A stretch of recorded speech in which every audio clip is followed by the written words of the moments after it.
Last week, Bangladesh's capital Dhaka witnessed clashes between activists of the country's largest opposition party, the BNP, and the police. One party worker was killed and many others were injured in the clashes. Several Western governments and even United Nations have expressed concerns over the violence.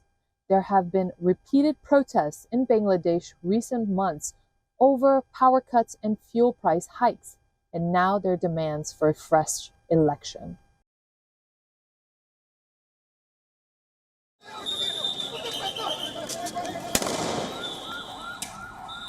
Bangladesh is in political turmoil.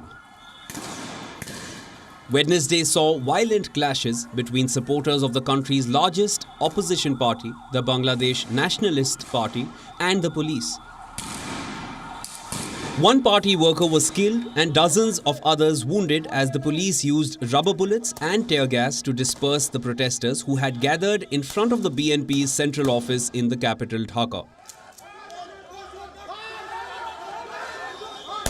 The security forces then stormed the party headquarters. The BNP was preparing for a massive rally scheduled for the 10th of December when the violence broke out.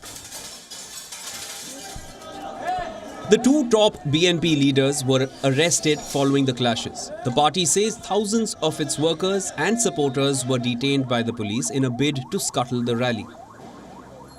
But none of that deterred party workers as tens of thousands of them descended on Dhaka on Saturday to protest against the government of Prime Minister Sheikh Hasina and demand fresh elections.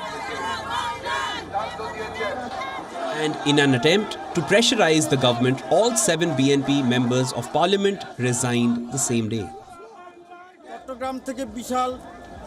I come from Chittagong along with a huge number of our supporters to join the rally to protest against the Prime Minister Sheikh Hasina. She and her government are torturing our supporters all over the country, and today thousands of us have gathered here against her. I believe her autocratic government will fall very soon. Recent months have witnessed repeated protests across Bangladesh against massive power cuts, soaring fuel prices and rising cost of living.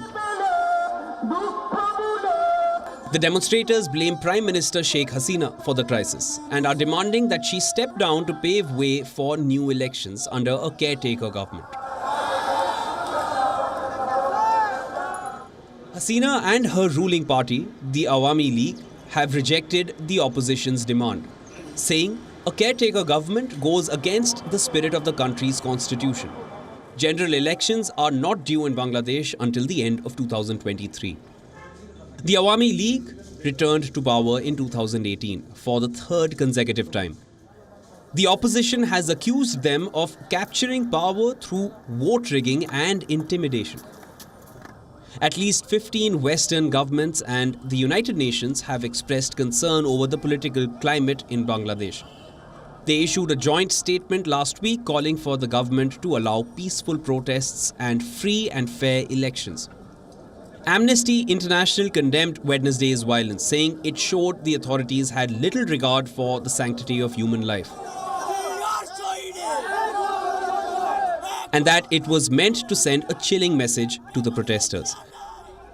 The White House has called on the government of Bangladesh to fully investigate the violence and respect the right of the citizens to protest peacefully without the threat of intimidation.